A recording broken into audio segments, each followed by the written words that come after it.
It's coming home. It's coming footballs. I tell you what a game that was. 4-0 on a Saturday night. It's now Sunday night, 24 hours after the game kicked off. And you know what?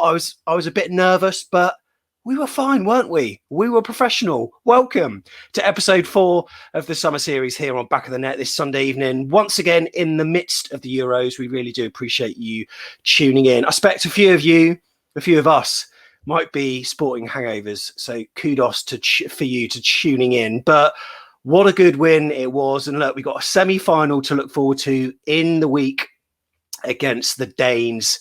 Wembley Stadium in front of our home fans. And unlike the Germany semi of 1996, whisper it, but we're favourites for this one.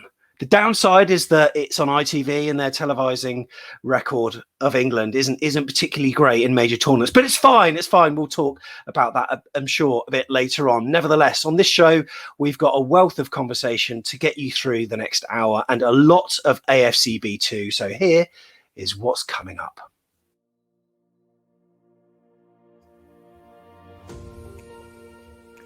So, of course, England v Ukraine. We can't not talk about it. Some of us were at home. I know that Tom Jordan, who's here today, was in the pub. He was in the club, loud and proud. Can't wait to hear his view on things. And also a lot of movements within the club. Frano back on the payroll. Emiliano Marcondes, he's new. We're going to talk about him. And also what's going to happen with Smith, Stan, Phil Bill. Plus, there are some other movements to talk about as well. So that'd be really interesting to find out who the hell we're going to sign and let go of, eh? We've got an update on Nonny, who's been in the hospital recently. Plus, me and Tigz are going to go over the Back of the Net Golf Day fundraiser. Golf, and it is gold, by the way. And also, we're going to hear about the Cherries Supporter Experience Group 2, a bit of inside info on that. And plus, is it coming home? We will find out. So let's bring in Tom Jordan. Tom, how are you? Very well, boss. Thank you. Good. You're not sounding too hoarse, which is all right. Yeah, I'm all right. Yeah, no, I've managed to get the further the tournament's gone. You know, I feel like I've found my place. You know, a bit like the team. So, yeah, I'm fine, enjoying myself, and I think it might be. You know, it might be. I'll see if this person thinks it might be. Tigz, how are you? Yeah, I think it might be too, buddy. Good to see you. So we can't just have this triumvirate on screen. We need to make it a quadruple of Back of the Net, and it's Jeff Hayward to do that. Jeff, how are you? Great Danes, here we come. Great Danes, here we come. And I've got to say, look at that trim, Jeff. Yeah, well, you know, it's the Gareth Southgate look. Actually, no, it's not. It's nothing like him, is it?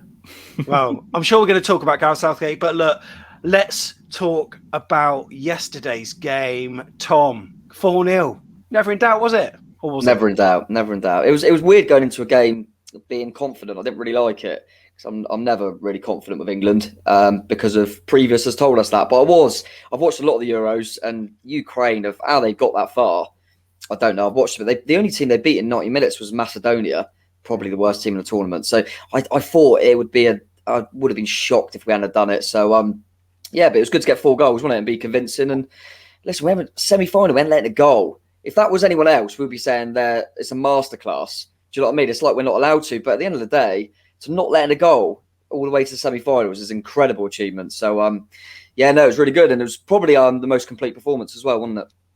Yeah, it was. And Tigz, you know what? We were talking about Harry Kane, but he was back to scoring. And it's nice to see players coming into form at the right time. And that's a sweet spot, isn't it? You know, the quarterfinals, it's brilliant for us. Oh, yeah, definitely. And you're right. I mean, his body language was completely different from the kickoff of that game. Yeah. Yeah, completely different. And I really just like this. I've really grown. When we announced the squad, I was like, man. And when we've announced each team, I'll be honest, you know, Tom will probably give me some pelters for this. I've been like, I don't know if that's right. But fair play. I mean, game by game management has been great, I think. Has been. Jeff, I mean, I've got to say that after the first goal went in, I felt very, very relaxed about it. And certainly England's style, whilst it maybe didn't pose as many threats as it should, I tweeted to someone that it's a game that's got a 1-0 scoreline, but it probably should be 3-0. That was after about half an hour. But we didn't really look in any danger throughout. They had isolated chances, but we looked so controlled throughout. We were in no trouble at all. They were shot, I think, after that Sweden game. I mean, anybody who watched it, it didn't feel like a 90-minute game plus extra time. It felt like that game to me went on for about 3 days, and I think that's what a lot of the players who played for Ukraine must have felt. You know, they were absolutely spent and offered no threat at all. It is the most stress-free I have ever experienced watching England. It's a bit like watching Germany if you're a German fan. That's how weird it is. I mean, I expect us to win, and we're winning quite comfortably. Hopefully that continues into the next match and the final, because the team is looking great. The spirit, the organisation, the game management, it's all coming together brilliantly. It is. I've got to say, though, some parts still did frustrate me of the first half. In hindsight, I'm looking at it now just thinking we controlled it. But I put this tweet on Twitter that gave a rough heat map in my eyes of how I viewed the game, Tom. So this is sort of how I viewed it. So England going from top to bottom, and what we were doing, we were playing in this kind of horseshoe shape throughout. We were finding no luck on the left. It was coming back to the centre backs. We were trying on the right, and then there was just that isolated goal where Harry Kane scored, and that's what it felt like. But you know, Luke Shaw, sometimes I kind of wished he would bomb forward, and Raheem Sterling looked like he had opportunities to go, but he didn't. He always played safe. But you've been a big supporter of Raheem Sterling during this tournament. And whilst, you know, some parts of Twitter have sort of, you know, given him pelters, his numbers have done the talking, haven't they? And once again, he got an assist early doors yesterday for Harry Kane to open the scoring. That wasn't really a bad performance on the pitch, was there? No, probably not. I think Sterling is a frustrating player, isn't he? Because, you know, some of his decision-making sometimes, he shoots when he should pass when he should shoot, a lot of the time. But no, there's not many players that would get in that position in the first place. Some of the runs he done, you know, the Germans couldn't cope with him. He's a blooming good player, Sterling. And I think it's easy to say when he scored tap-ins, but he's got there for a reason. Man City scored so many tap-ins because it's the way the combinations go. And that change in the Germany game when he brought on Grealish and moved Sterling to the other side, and then Sterling ends up coming in from that side. He does that so much for City for a tap-in. And even I think the Kane goal, Sterling was behind him in that Germany game. He would have tapped it again. So, yeah, I think he deserves a bit more credit. I think for him, it's just because the players behind him, we've got some really good players in the squad. So people think, oh, he's better. And is Southgate a conservative manager? Absolutely. You know, the fullbacks, as soon as we score, they don't bomb on. And it's frustrating because we've got a lot of attacking players. But what we'll say is we've got a manager who knows tournament football, and I think that's showing. The amount of games I've watched and teams look leggy, and we're just every game he's taking it one game at a time, going for what system's going to work in that game, rotating the squad really well, and I think he just knows tournament football. I think that's 2 tournaments now, minimum of 2 semi-finals, and I think that's what stands us in good stead. Where he's done it with the youngsters as well. I think he's just got the group playing. It's the first time I can remember really enjoying the group, like the group. You know, we were saying that a lot with Bournemouth, weren't we? There were a lot of times where I didn't like the group, and I really do like these lot. And yeah, listen, Denmark will be a good side. Denmark are a good side, I think. It won't be easy, but he's done really well again. And I think, like you said, I don't think anyone had a bad game. There hasn't been any games where I thought anyone's looked bad. And the main thing is we're not conceding goals. As soon as you score, you feel confident. I mean, it's a great weapon to have that you can, you know you can shore it up. So yeah, I'm confident. I feel we can beat anyone, but I think the Italians probably think the same as well. And I think that's what it looks like. If you're a better man, you would say it'll be Italy, England, wouldn't you? And they're probably the 2 most organised teams, I'd say. Not like major stars, but 2 really well-drilled sides. And organisation's the thing that I always look at Italy in previous tournaments. And look, I think as England fans, we probably suffer, and I do this as well, it's paralysis by over-analysis. And we kind of analyse our team's performances. But how many times have we seen Italy in previous tournaments? And they are so well-drilled in terms of their shape, their defensive lineup. And, you know, they're the sort of 1-0 side of Europe over the last, 20, 30 years. And they've gained praise from it. But we can't find it in our hearts to praise ourselves, Tigz. But we got the job done. We scored 4. We haven't conceded. And then you're bringing players like Jordan Henderson off the bench, and he's scoring goals too. So all over, it was a great night for England, eh? It's just such a good blend. It's all about the Italians. I mean, the Italians, they celebrate clean sheets like goals, don't they? The Italian national team. And to have that, but then have the attacking flair that we've got is actually quite incredible. And so young, which means it's just the start of a journey for these players. It's crazy. I think he deserves credit as well. The fact it was only 5 years ago, wasn't it, the Iceland, and that debacle, for him to have changed the team round like he has. We went into that game, I'm pretty sure it was Gary Cahill and Chris Smalling, I think, at the back. I think we had like Jagielka in the squad, and we looked like such a soft centre. Iceland would just chuck a few balls in the box and we couldn't cope, and now we look like a team that can't concede.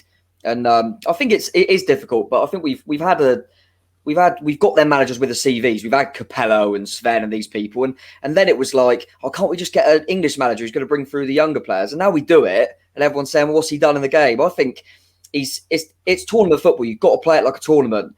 I think that's what people. It's not a 38-game season, and I think he's playing it really well.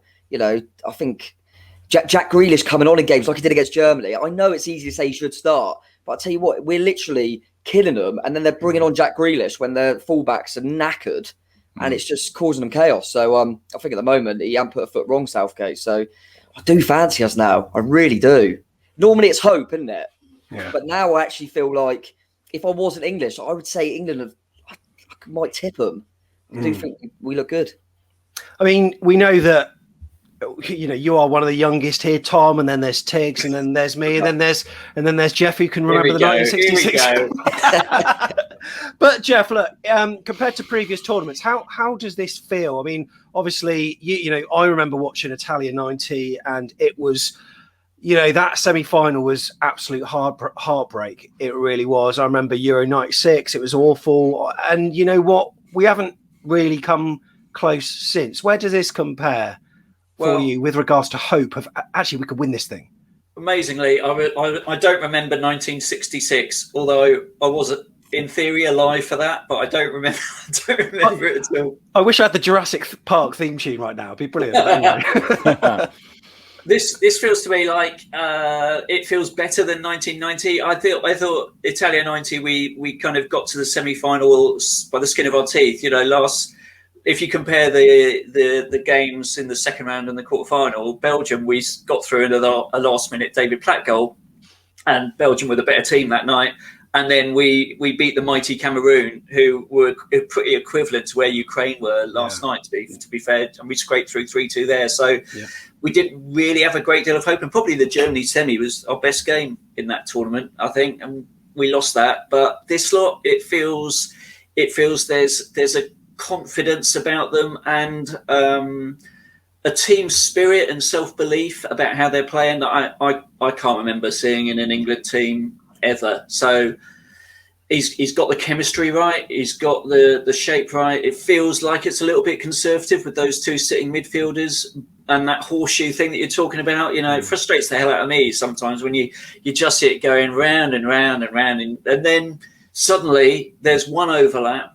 Yeah. And Sterling gets the space, makes the pass, and Kane scores, and bang, we're 1-0 up. And that ruthlessness is brilliant to see. I love it. I'd want more England like that rather than England against Argentina in '98 and then Beckham getting sent off, penalties and drama and all that sort of horror that we normally had.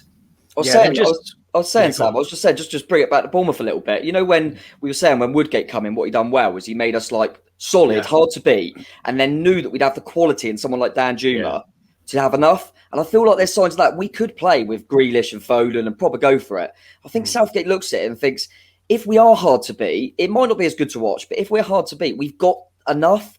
So I feel like if the basis is clean sheets of being hard to beat, Sterling will get in behind, Kane will score goals, we've got Grealish to come on. And I feel there's little similarities where we've got a few star players like Bournemouth with Dan Juma, that it's just going to be enough. Sometimes it's frustrating as a fan because you think, we've got so many attacking players, but you can't argue with it when it's going right, can you? I think if we go and play Denmark, we play 5 at the back and we get beat 1-0, then he's got to answer questions. But at the moment, he's getting it bang on, isn't he? And set pieces as well. We're a danger from set pieces. Yeah, my God. That's 3 headers. Something you don't expect. Similarities with their Tigz. Yeah, exactly. Yeah. The only thing that sort of made me a little bit nervous last night, and it's probably a little bit unfair of me, was Pickford. And his sort of moment of madness where he kind of tried to clear the ball, didn't he? And I don't even know how he did what he did. It was a brilliant bit of skill. I know he wasn't trying to do it, but he's the one. He's the one that England could come unstuck with. But if he has a calm game like he has most of the tournament so far, he'll be all right, I think. He must be good if we're talking about the one we're worried about is the one that hasn't let in a single goal. That's how good we are. Yeah. That's where we're at. Well, I tell you what, it was brilliant to win in Rome. We're back at Wembley. We'll be talking about the Denmark game later in the show. But speaking of locations, great to see some of the regulars in chat. Whereabouts are you watching? Let us know in chat. We would love to see the different locations. And whilst you're here, it would also be fantastic if you could give us a like. And if you're new to the channel and you want some consistent AFCB content, you know what to do on that subscribe button. Now, Tom, do you want to see a picture of a beautiful man? Oh, Jeff's there. Let's do it.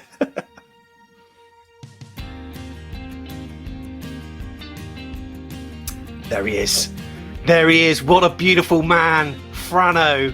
And we have been all delighted to see that he has been appointed as assistant first team technical director, the Cherries legend and former captain who made 324 appearances during 9 years at Dean Court. He played a key role, of course, in the club's rise through the Football League to spend 5 consecutive years in the Premier League. And look, he's officially retired as a player. His new role is going to see him work closely with the first team technical director, Richard Hughes, and also the club's recruitment department to identify and secure transfer targets for head coach Scott Parker. Jeff, initial thoughts about his appointment? Great appointment. Like Frano, like his relationship with the club and that brilliant piece of history that we've all lived through recently.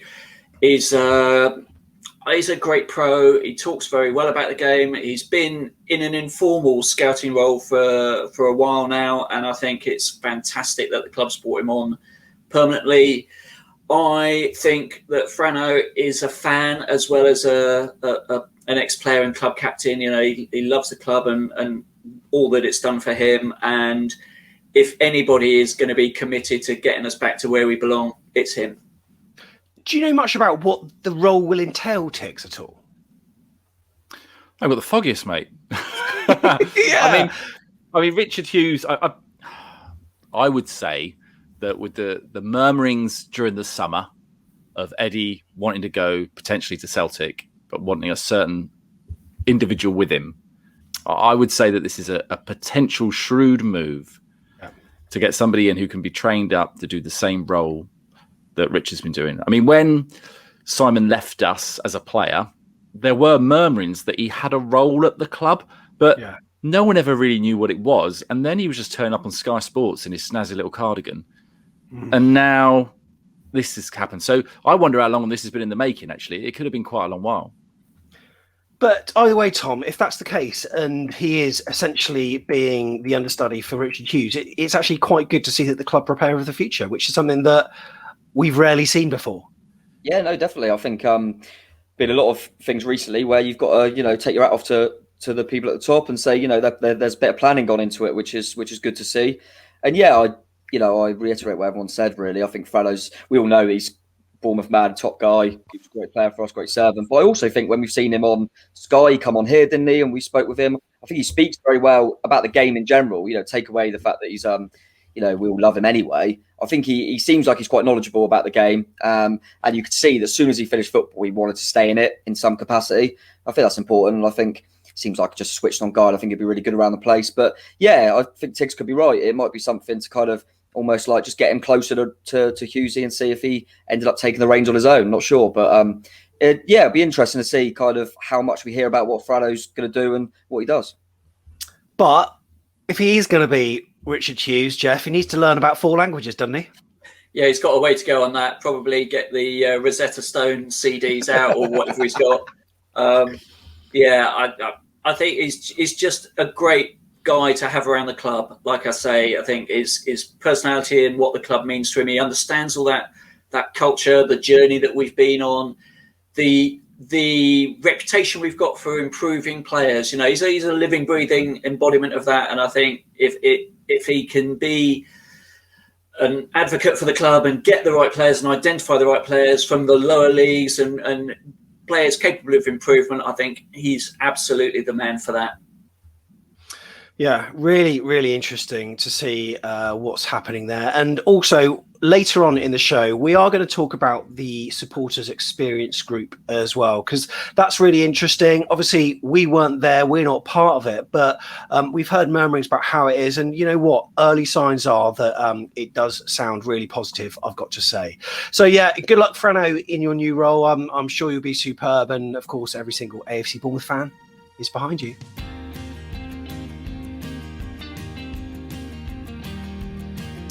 Right then, Jeff, out of the people that are here, I don't think you've managed to speak. Actually, Tom as well. We need to know your opinion about this fella.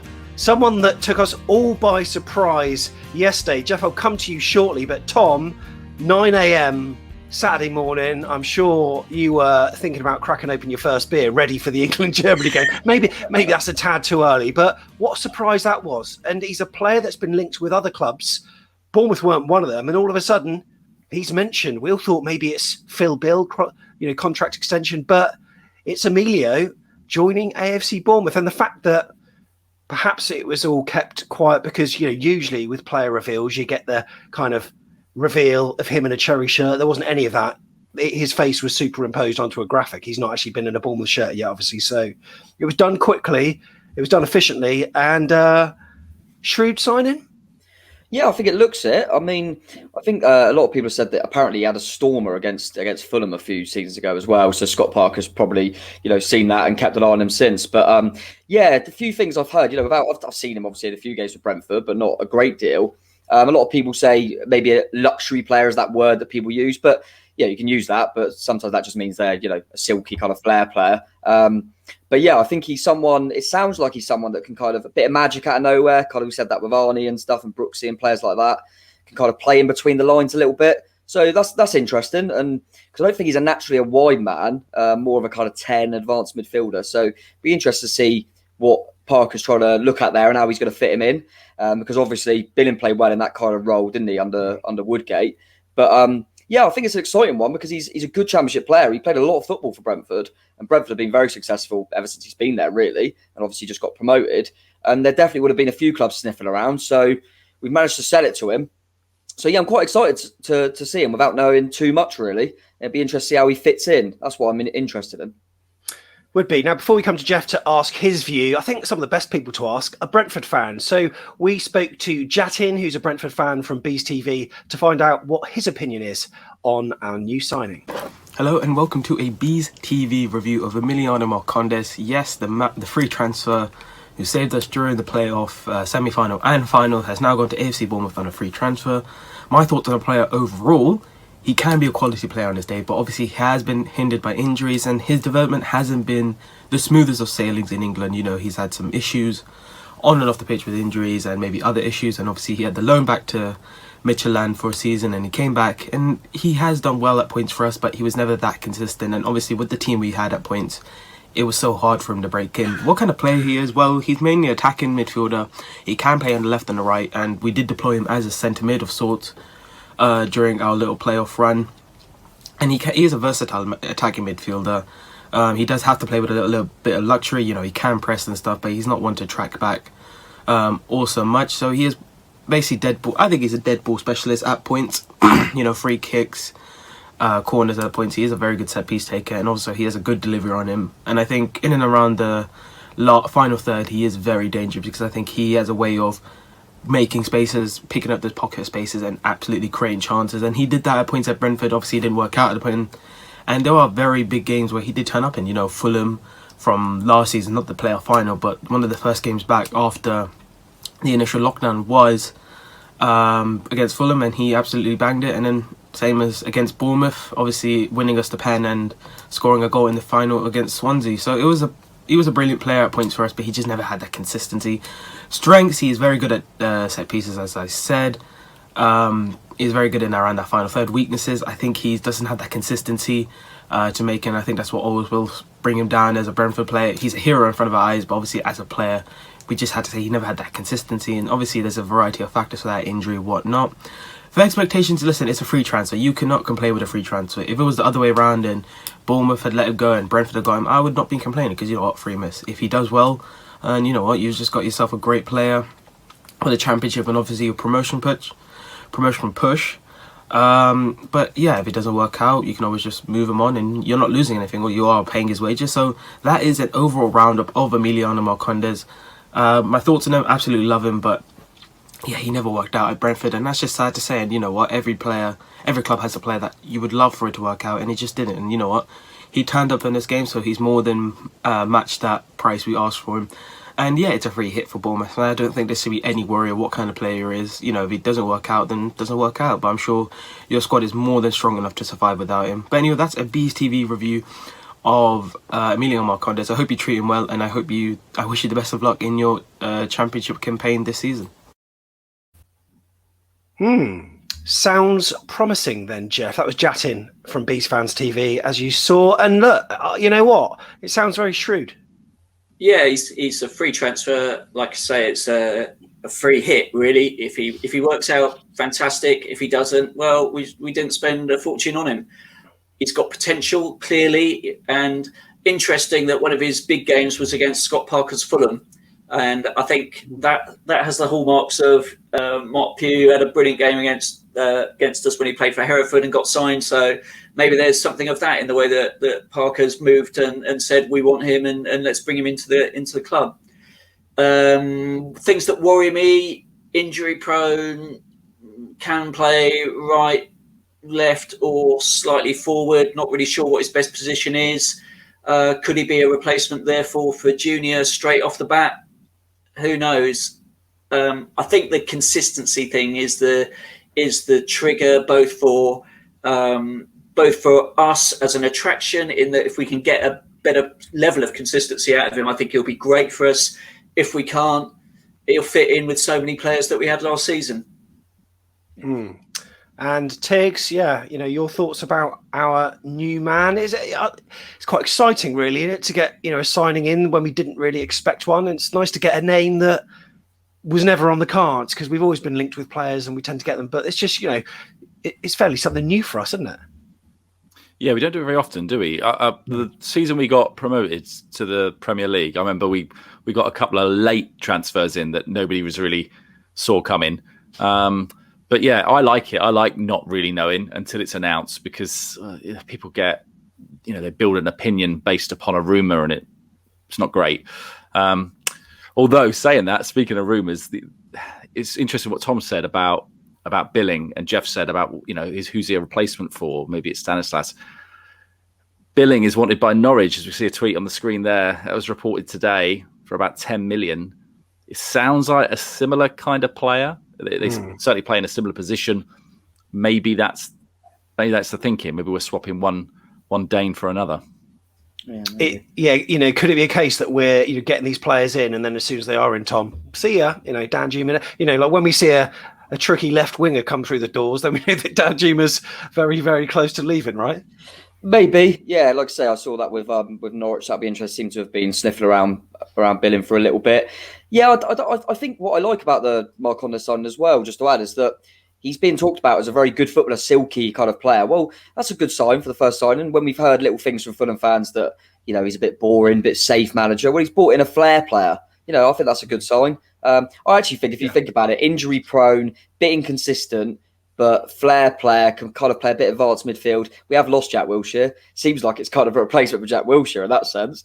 But yeah, I'm not sure about Billing. The thing is, we've got a new manager, haven't we? So he will already have views on these players, on your Billings. And, you know, he might have gone in and said to the board, I ain't coming unless I'm definitely keeping Lerma, for example. You know, we don't know what views he already has and what will change. And he's obviously going to have individual conversations with all the players, and he'll want to know where their head's at. And if Billings' head's been turned a little bit, we heard rumours he wanted to go kind of before last season. If he's still in that mindset, maybe Parker thinks, you know what, we can replace Billing.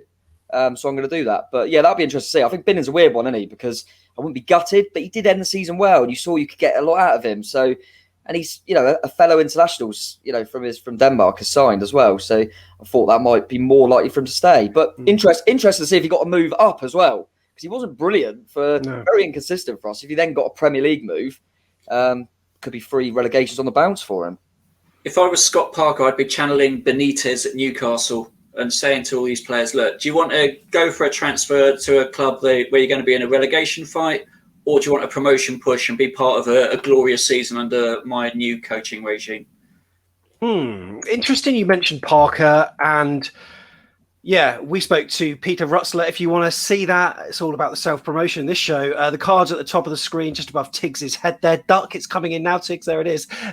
And you can click that and then see the Rutzler interview. But yeah, you know, the signing that we've made doesn't quite tessellate with Parker's style. So it's going to be really interesting to see how that works out. And if you haven't seen the interview that we did with the EFL Championship guru, Benjamin Bloom, we'll play a little bit of it for you now. The card is going to be showing during this piece, only about a minute long. And this was his view of Cherries' new man. Marcondes, and I don't want to rain on anyone's parade, he's like the dictionary definition of a luxury player. If you can fit him in to your team and have others perhaps do a little bit of running for him and get him on the ball in dangerous areas, he's really good, as you've seen. And he's almost like a real big game player as well, because he took Fulham apart in a game, obviously, that Scott Parker was managing at Craven Cottage towards the end of that season. Yeah. And then very good in the playoffs. Obviously, ultimately, Fulham and Scott Parker beat Brentford. But then when we went into last season, it was very much a case of they brought in Vitaly Janelt, Brentford, and it was very much Janelt, Jensen, Norgard, De Silva. Marcondes was like the fifth choice, basically, on the basis that he's not going to sit there for 90 minutes in that Brentford style and buzz about and circulate the ball. But I'll repeat, if you put him in a dangerous area at championship level and put him in a position to succeed, very, very useful player. And as you mentioned in the playoffs this season, like very, very important. I can't remember the exact numbers, but certainly was involved in key passes and goals and assists. And I think all of the games other than the first one down at Bournemouth. Very interesting. Great to hear from him yesterday, and I do advise you go and watch that video. Now, it's all tying in nicely today, because earlier you just mentioned Jack Wilshere, Tom, and he's on the same photo as these two guys on the right-hand side, Jeff. And Stanislas and Smith, we don't really know what's going on. Do you sort of know the latest on them, and what would be your hope for what they do with us? Talk's still ongoing, I believe.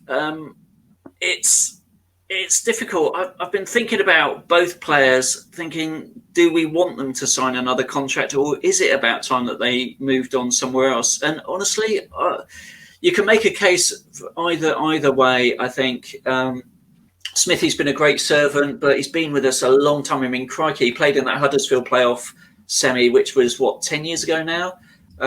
Long time for someone to be at one club. And Stacey, I think, deserves probably to get a regular starting place in the side. Obviously, right back's his position. So maybe it is time for Smithy to move on. Junior had a good season when he played for us last season. Probably one of our most consistent players. Well, where's his appetite? So I think he probably thinks he's better than us. But is he good enough to get a Premier League move? Probably not. So I don't know. I really don't know. In too many minds to say. Tom, I can see where Jeff's coming from. I'm a bit sort of two mind. I'm probably less in two minds about Adam Smith, because I would quite like him. But Junior Stanislas is, I mean, he's brilliant when he's not injured, but he often gets injured. I'm exactly the same as what you've both said there, really. I think if I had to pick one, say, I would keep Smithy around. He's versatile. He's a good option on the right side, he can play on the left side, could play a bit further forward, could play wing back if we needed to change, etc. And I think he's always, without being a star man, he's been relatively consistent for us, Smithy. Always liked him, and always gives 100%, doesn't he? And I think he's good in and around the place, but wouldn't be devastated because of the fact we've got Jack Stacey, who, like Jeff said, is probably a better right back at this moment in time. I think Stanislas is one that I love, Julia, but if he wants a 2-3-year deal, I just don't think he can give him it. He's just the injuries. It's not his fault, but the injuries, you just can't rely on that. I think it's a difficult one, because when Junior Stanislas plays, you've got a hell of a good championship player, who's another one who can play wide, can play in the hole, and is consistent when fit. But when fit, and I just think now is it? Do you really want to give Junior a 2-3 year deal and only get 10 games out of him? I mean, to be fair, I think he had one of his better seasons in terms of appearances, didn't he? But it still felt like it was difficult to get 90 out of him all the time. And he still always felt like he was carrying something. I am exactly the same as Jeff. I like them both. I think, they've both been brilliant servants to the football club and, wouldn't begrudge them either way. Would be more than happy if they stay, but wouldn't be gutted if they went because it might be the right time. So it'll be interesting to see what Scott Parker does. I think if Woodgate had, say, got the job, I think he would have kept Smithy. We saw that he liked Smithy a lot, didn't he? He played him over Stacey most of the time. Junior's difficult. Well, it is difficult as well because we expect Dan Juma to go. So it's tough. It's tough. And he's got moments of magic in him. But if you're asking me, I would try to keep Smithy and I'd probably let Junior go, Yeah. Would it be fair to suggest, Tigz, that in terms of the calibre of club that each of those players could sign for, Smith could look at a Premier League club, could be looking that high, whereas Stanislas probably not. And that's probably not down to his form, but, just the injury record. Yeah, probably so. I mean, both of them senior players, very well respected at the football club. That carries a lot of weight, but only with us. Probably not anywhere else. They haven't got the history, the relationship anywhere else. I think the thing I find the most interesting about it is we offered both these guys contracts right at the end of the season. So before we knew who our manager would be, before all those decisions have been made, or maybe they have been made, we don't really know. And this has been rolling on for a while with no real kind of movement, just back and forth, presumably with agents. I'm guessing that those two are feeling out to see if they can get anything else out there before signing with us. That's the only solution that I can think we can come to here in terms of what is going on, because we want them to stay. Yeah. They've not said no and walked away. So it's really just a case of just seeing, I think, if anyone else is going to offer them anything better. When a manager changes as well, does that change your feelings of loyalty towards the football club? Maybe it does. Maybe the longer this kind of goes on, and there's going to be a point maybe where Scott Parker says, well, I don't know if I want them. We take the contracts off the table as well. So I think it's similar to the Dan Gosling move to Watford, in the sense that I don't see either of them, might be right. I think if they were both to move on, they'd go to the Championship. I think they'd stay in our league and probably go to a team similar or even lower than us in terms of, it's all about the contract length. I think they're probably looking at it and thinking, Bournemouth, if we've offered them a year, they've probably gone, well, let's hang around because another Championship club might offer you 2. And then I think they're hanging around. And then Scott Parker might come in and go, no, I would, if Junior wants 2, I'm giving him 2. I want Junior. We don't know, do we? But I think they would kind of make a more of a sideward step. I know Dan Gosling ended up getting promoted, but it was similar one day at the time. It was just sidewards, 2 teams going for promotion. But it wasn't to get more football, really. Gosling, backup player for both clubs. But they offered him a better contract in terms of, longer term. And at their late 20s, early 30s, I think Junior's a little bit older than me, so they'll just be looking for a few years. And I just reckon we've only offered him a year. But I think Scott Parker have a big part to play in it. But like I say, I think we all seem to be quite similar. That wouldn't be devastated, would wish them well, can see their point. But also if we keep them, happy days. They're both good squad players. Some of the non-playing staff members that are moving on, have moved on. Jeff, you haven't had a chance to comment on this. Of course, we have already on the channel, but Stephen Purchase, Simon Weatherston, Neil Mawson and Steve Hard left the club. It's sad, but, we are a club that have kept the same names for a long time. And, you can see why we do need change. So it's kind of sad in one stage, but we know that when a certain someone gets a job, they'll be re-employed anyway. But, they all gave us great memories, didn't they? They did. And when it became clear that Scott Parker was going to be head coach, he was going to bring his own team with him. People had to leave. Purchase, Weatherstone certainly had been spoken with by Eddie when he was talking to Celtic, because I think, we all saw the way that Purchase waved goodbye to the fans on that final game, the Brentford game. He knew he was going, or he thought he knew he was going at that point. So it was really no surprise that they've moved on. Of course, it does beg the question as well, I think, where is Eddie and his complete team of coaches now? Because they're all free from contract. Where are they going to go? He's got a ready-made team. So Eddie's got to land somewhere soon, you'd think. And all those probably going with him, I would imagine. I do think they've given a lot to the club. Certainly Some of them have been with us for many, many years. Brilliant players as well. I was there for that purchase goal in the Lincoln playoff final. You know, what a player, what a servant he was. Neil Moss, one of the best goalkeepers we've ever had. So it's disappointing and sad to see them go, but I'm sure they've got a future, probably with Eddie at the next club. Yeah, absolutely. And Jeff, while I'm speaking to you, I think it's also just worth us mentioning, given the fact that Cherries are looking for a replacement for their head of media and communications. Anthony Marshall is going to be moving on. Yeah. And, you know, like I put on Twitter in the week, that he's done a cracking job at AFCB over the last number of years. And for us, he's always been responsive, professional and courteous. And look, we're just a little diddy small podcast and YouTube channel. But, you know, he's always been good with us. Also, you know, he's got some string to his bows in terms of the fact that AFCB launched their brand new website, which is excellent.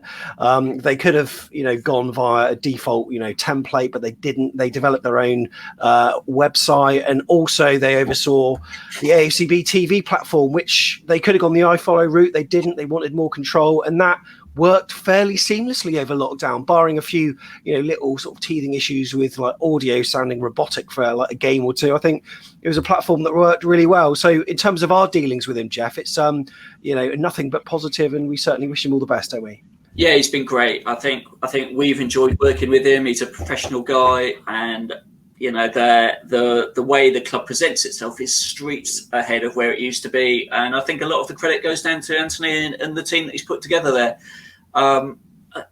Who comes in, hopefully they'll be the same. You know, I cannot reveal any applications gone in from yours truly. Just imagine, that'd be brilliant. Yeah, I think the pennies I get from back of the net probably keep me here, Sam, if I'm honest. yeah. The copies, you know, I can't survive without them, frankly. I'll send the latest check for £2.41 your way very soon, Jeff. It's all worth it. But look, we know our place, and we don't have personal relationships with anyone at the club. I'm not a person who sort of will often like text people and stuff. I think it's important as a fan channel that we always keep our distance. But sometimes we have liaised with them, and they've been so open and responsive. Whereas, you know, you can have other clubs where they're a bit like, oh, YouTube fan channels, you know, and they, you know, they won't liaise with anyone unofficial. But whereas, you know, we've kind of got that relationship, and hopefully they can see what we're trying to do. And it's not a bad thing. Of course, we'll pose questions when questions need to be posed. But in terms of what we've had with them, I think it has been really good. Right then, we'll be chatting more about that actually in terms of the Supporters Experience group and how the club are trying to connect to supporters very, very shortly. But first, we can't not talk about a certain guy who's coming up next.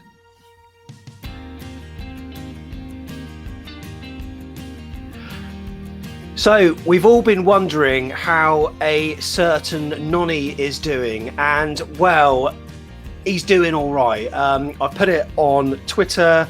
I've been speaking to one of his people that sees him often, called Paul, and you know what? He's relatively okay. He is still in hospital.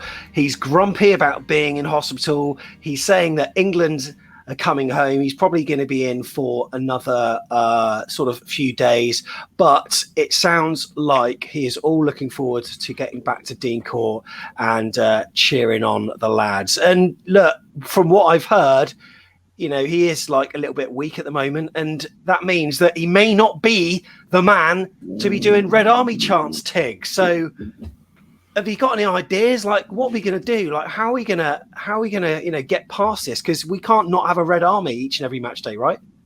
We're going to have to do something. We have to get in a ringer. I don't know. Can we get like Simon Cowlin, maybe? Like a Red Army off? See if we can get the Red Army factor. I don't know. What would you call it?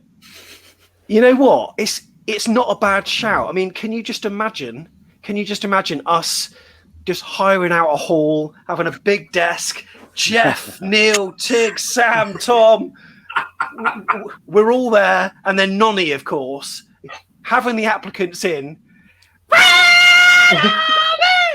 Sorry, frequency's a little bit too high for us. We need something. That's very high. You won't get it.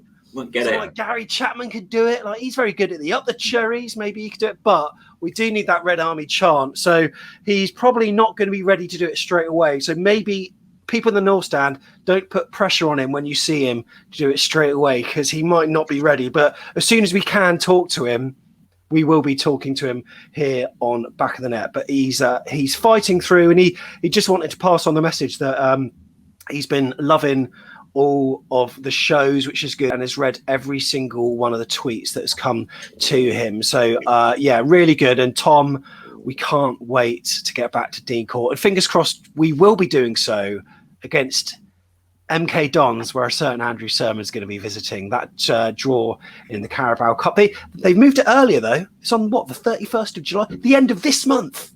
Yeah, that frustrates me, that, because I've always said about the my dad always tells you about how big the FA Cup was, and now it's not the same. And I feel doing that, putting it there, it's almost making it like it's like another pre-season game. Do you know what I mean? They're glorified pre-season friendly, and you're thinking they're almost killing these cups a little bit, which does frustrate me. But yeah, it'd be great to have. I hope Drew plays, because I love Sermon, so that'd be nice for him to come back.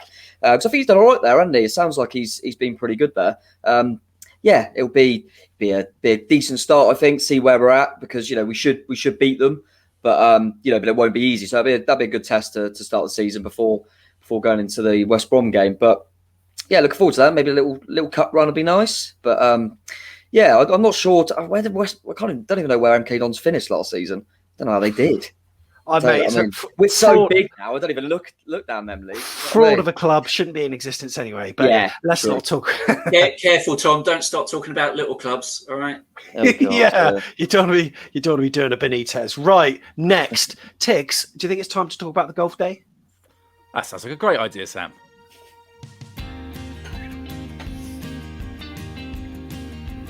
This is such a double act, triple act, quadruple act today. Unbelievable. We're just on fire. Absolutely loving it. And look, Tigz, tell us about this golf day. Because look, we started talking about this on Twitter a while ago, but then look, there have been other charity fundraisers. And one thing, as a Twitter user myself, and this isn't anything to say what like everyone else is doing is bad, because it's not. Steve Butler, amazing job he's doing with regards to Uganda, and their team's entering the Dana Cup next year. And Simon Kay's talking Cherries, fantastic, raising money for Dorset Mine. They've been putting the kilometres in, but I think by adding our charity into the mix over the last few weeks as well, it's just like fundraising everywhere. So we're sort of now starting to push it again. And given the fact that the golf day is kind of mid-August, there's a good month and a bit for us to raise loads of money. Tigz, tell us about what's going on, mate. Yeah, so as you said, Sam, we started off the fundraiser. It actually started really, really well. And we've had this little gap now. We're going to have another go. But yeah, it's going to be a chance for people there at home to be in a raffle and to win a game of golf or a round of golf with 4 celebrity golfers, which is going to be Harry Redknapp, Tony Pulis, Matt Le Tissier, and Graham Souness. And there are 4 places, so that's 4 prizes that you could win. And anyone, Sam, I think it'd be nice to get a little teaser in it. I don't know how you feel about it, but maybe if we could get people donating over the next 48 hours, they could maybe be in the hat for another little mug, back of the net mug. Oh, mate, am I going to have to order more of these bad boys? I think I am. But that's at the Dorset Golf Resort. What a beautiful resort that is, by the way. And look at those faces there. And of course, Tony Funnell himself as well. And look, it's in memory of Brian O'Donnell as well. Tell us a little bit about him, Tigz. Well, he was a lovely guy. He was a good friend of ours, Tony Funnell, a really good mate of his, and he's sorely missed by all his family. He was much loved as well in the football community locally, not least AFC Bournemouth, where he was a player. He was a youth team coach for years, but unfortunately, he suffered from ill health himself with melanoma. And as a sufferer of melanoma, he was actually really passionate about raising awareness, because it's an aggressive type of cancer. It starts in the skin, and it can be very, very dangerous as it spreads and it grows so quickly. It's actually the UK's most rapidly increasing type of cancer, with about 16,200 cases every year. That's 44 each day. But Brian himself, really well known in the area. Actually, not only was he at Bournemouth, he's also at a lot of the non-league clubs locally. So really affectionately well known. And we're going to try and do our very, very best to raise some money for this charity that he felt so passionately about. Absolutely superb. So yeah, a round of golf, and yeah, next 48 hours? Anyone who donates will get a mug. I think we should. But let's now find out a little bit more about Melanoma Focus. Good morning, everyone. My name's Mark Harries. I'm a doctor and a specialist in the treatment of melanoma, and I'm privileged to be the chairman of Melanoma Focus, the charity which you are very kindly and generously supporting. A few words about melanoma. Melanoma is a common cancer. In fact, it's the 5th commonest cancer in the UK at the moment, and it often arises in younger people. It's a cancer that typically arises from the skin, but it can also arise in other parts of the body. If caught early, it is extremely treatable, usually curable. If it presents late, then the outcomes are much more uncertain. Over the last 10 years or more, there have been huge strides in the treatment of melanoma, with some really successful treatments. Our charity, Melanoma Focus, funds innovative and important research to try and find better treatments. We also fund research in prevention and early detection of this disease. We also provide support for patients and their carers so that they get access to the best information about the condition to help them make choices about their management. And we support education and guidelines for the professionals who work in this area. We thank you so much for your support. This means the world to us as we continue to strive to prevent and treat this disease. Thank you so much.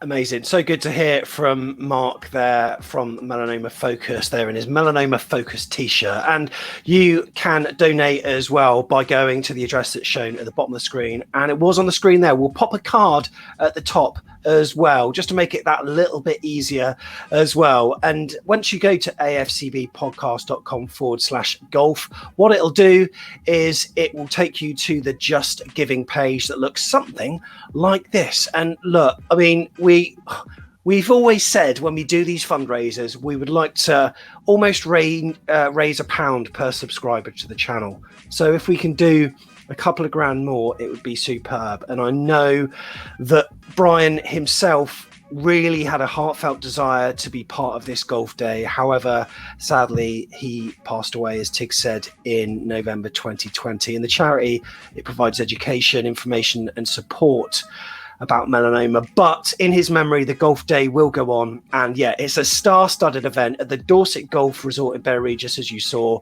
with the support of Woodstock Legal Services in Poole, featuring, as Tigz eloquently said, Harry Redknapp, Tony Pulis, Matt Letizier, Graham Souness, and more.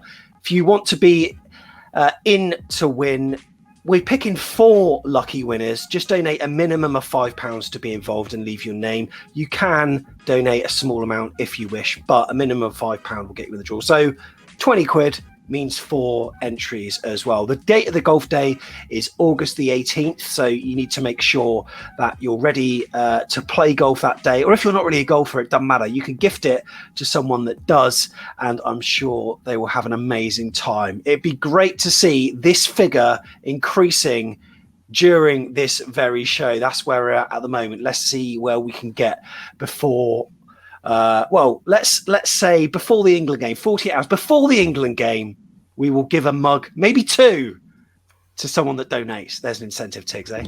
That's a fantastic incentive. I'm off now to donate straight after this. I am. Good man. Definitely. Yeah. Right. We're going to talk about England shortly, but we need to talk about this experienced supporter group and what it's all about. It's coming up.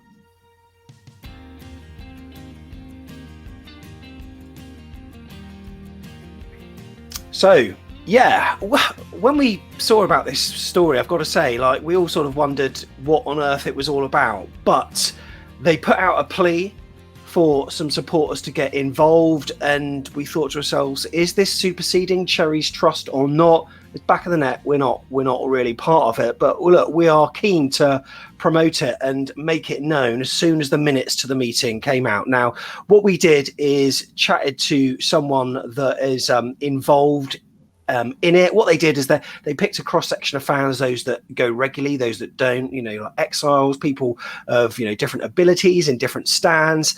And the person that we spoke to about the meeting that they had, whilst we won't really say what went on because we don't really know, they said they were surprised by the engagement from the board and also the openness as well. And there's a real desire from the club to be transparent. And in their words, nothing is off the table. So that is a really good thing. And that also includes questions about the team and recruitment as well, which is a really positive thing. It was a scheduled 90 minutes that went on for about 2 hours. There was no looking at watches or anything. And it just compounds what Jeff Mostyn said about the club's desire to improve communication. And that was really witnessed at this meeting, which was a kind of you getting to know you thing. But at some point soon, there will be some minutes that will be revealed that basically detail exactly what went on and how you can communicate with them in the future. And we are certainly keen to echo that. And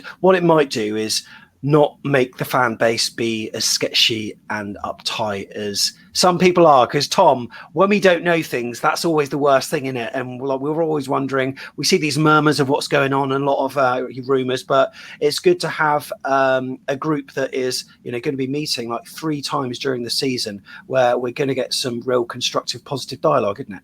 Yeah, definitely. I think it's important. And I think, credit to the board. I think they've had a lot of things thrown at them over the last season. It wasn't all plain sailing, was it? And it's been gone so smoothly for so many years, especially under Eddie. And I think people were concerned about different directions and, how they're speaking to the fans. And they're answering at the moment, aren't they?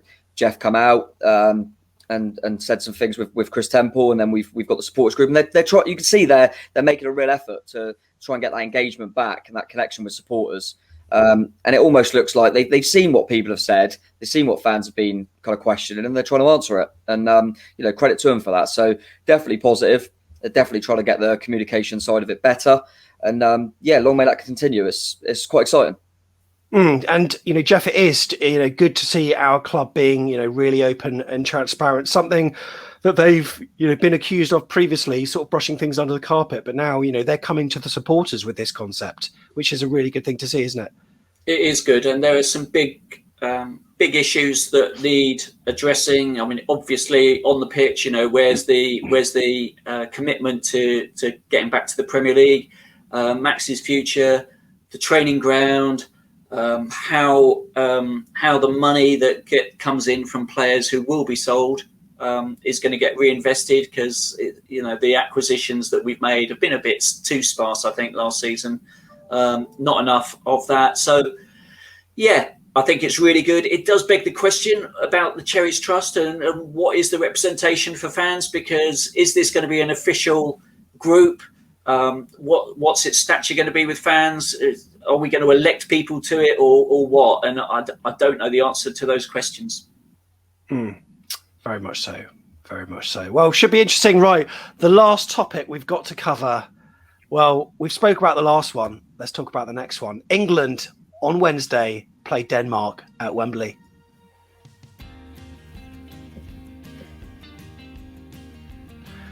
And Tom, wouldn't it be nice to see some scenes like these?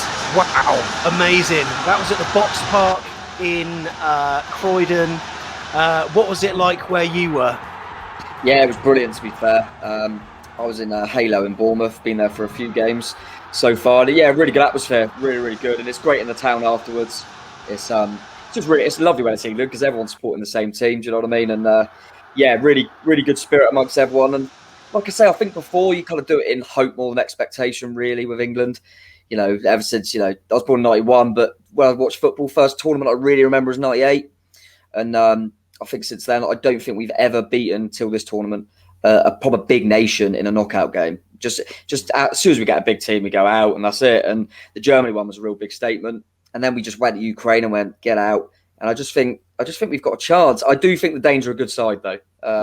So I think this is going to be an interesting one because I watched most of their games. Obviously, their first game with the whole situation with Christian Eriksen was difficult for them. I think after that, they've been really, really good. So won't be an easy game. It's going to be really interesting to see how we set up and stuff. But you've got to believe now we've got get past Denmark and we're in a final. It's unbelievable.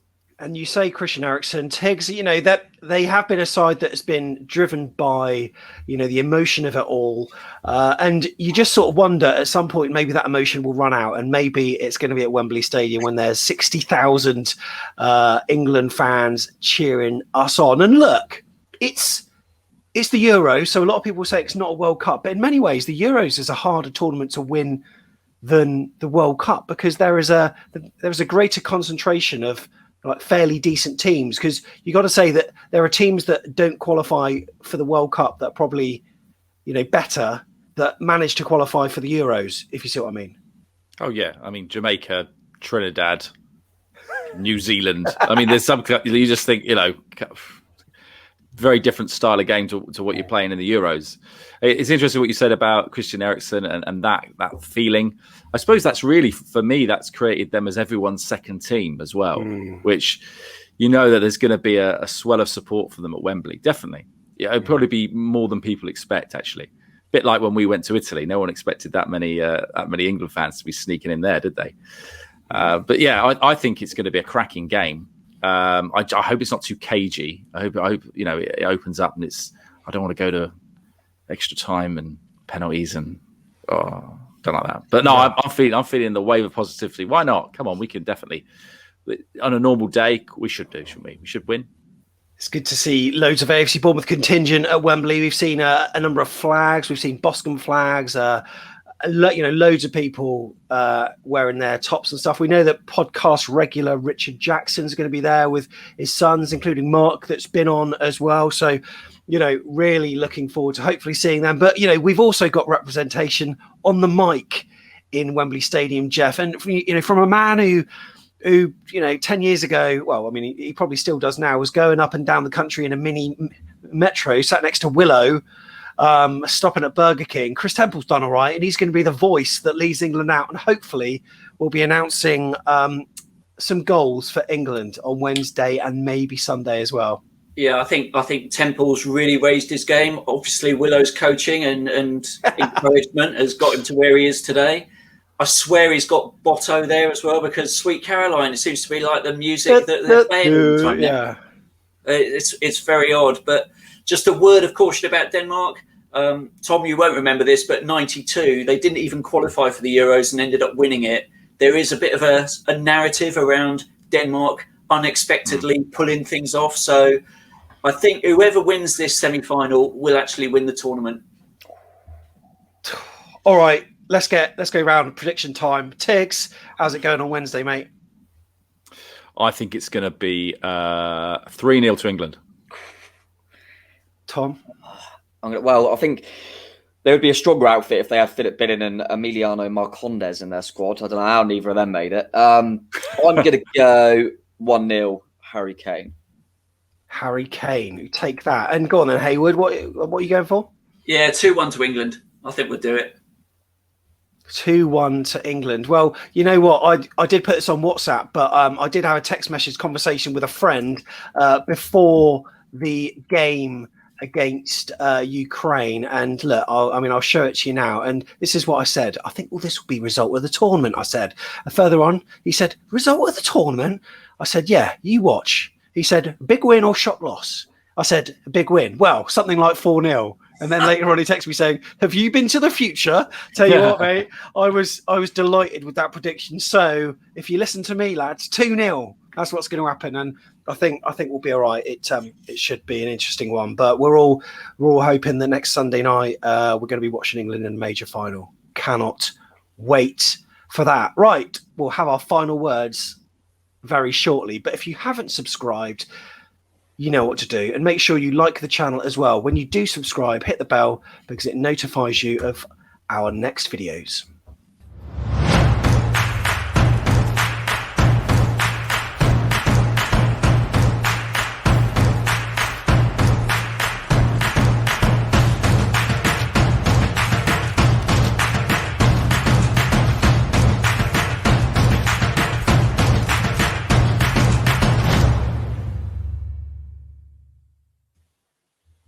So unnecessarily dramatic. This is Back of the Net, and it's been a pleasure, guys, to have you here for another summer series episode. And you know what? Tigz, next time there may be another new signing to talk about. We don't know.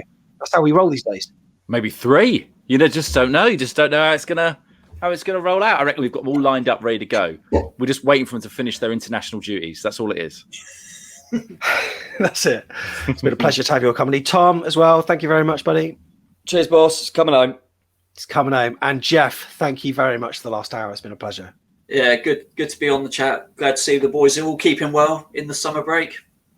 Brilliant. And thank you to you at home for watching. Really appreciate it. It's a tough ask to, you're probably all footballed out, but you came here to watch this. So thank you very much. And of course, we'll see you in the next one. Up the Cherries. Cheers.